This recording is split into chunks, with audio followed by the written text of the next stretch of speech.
Hey friends, just wanted to take a moment to give you a little bit of a personal response, a pastoral response, a little mix of both, uh, regarding the reality of the end of our pastoral congregational relationship that is underway.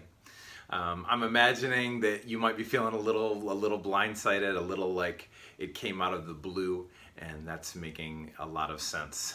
The Presbyterian call process is uh, a long but really robust and meaningful one, and you're going to learn about it. And actually, there are several folks in the congregation that were a part of my call process and bringing me and our family to Beacon, and they can tell you a little bit more about how that went for them.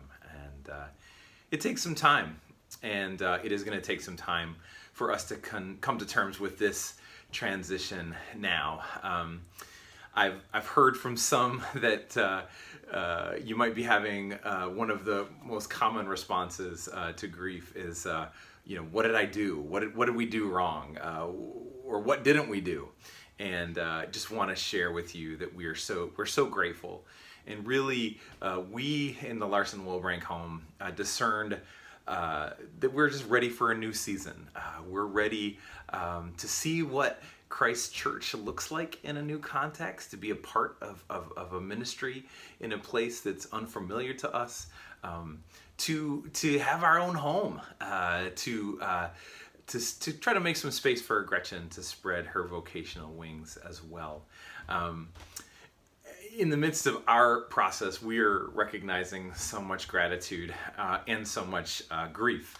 And I've been working my way through a resource called Running Through the Thistles. It's Terminating a Ministerial Relationship with a Parish by Roy Oswald.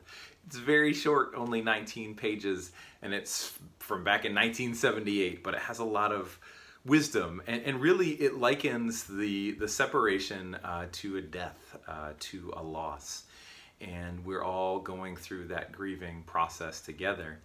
And if that wasn't already hard enough, we're in the midst of a pandemic that limits how we can show up for each other. All of the traditional ways that we gather to say goodbye and celebrate and grieve means being in the same space and eating food. And I would want to be singing with you. And so we just lift up the reality that this ending will not be the way we wish it could be. And at the same time, we're going to show up.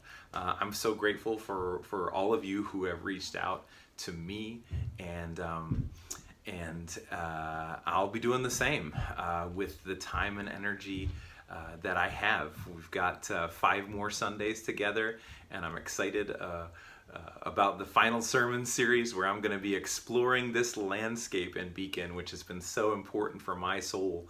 And I think we all have some things to learn when we match that landscape with Scripture. So, friends, even as you're grieving, even as we are grieving, we're trusting that God is with us. And I have a few invitations for you. First of all, we're going to show up the best we can. We're going to be invited to let go of perfection and let go of any fantasies of tying this thing up in a bow, of a perfect closure. I was listening to a podcast this morning on being.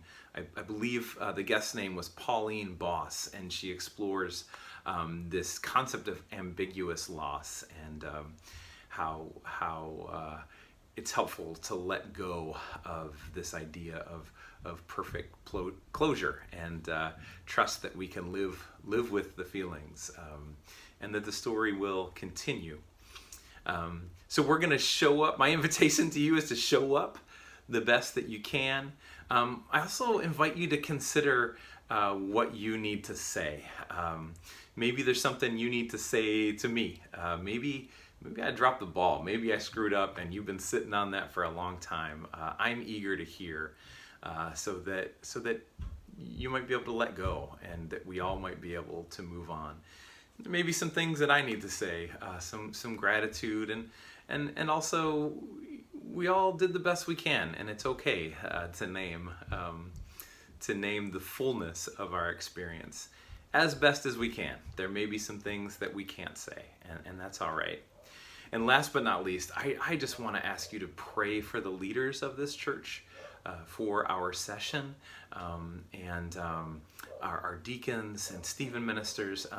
They have already been working so hard to minister with you in this pandemic season, and their work is going to continue, and they, like you, may need to let go of some things, some expectations that we have in this transition time.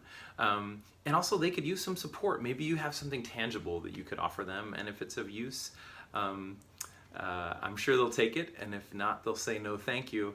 But my hunch is it'll be easier for you to reach out to them than for them to reach out to you, as they're juggling so much. So please keep them in prayer. We're working closely with the presbytery. We have a transitional liaison that's going to be working with the session in the weeks ahead. We're going to have a congregational meeting. I just found that out, so stay tuned. But in the meantime, I pray that you know how grateful I am for this season, these 10 rich years. And for the last 4 weeks that you have me as your pastor, I'm going to do my best to show up, to say what I need to say, and to pray, especially for the leaders of this church. And I invite you to do the same. Show up, say what you need to say, and pray. May it be so.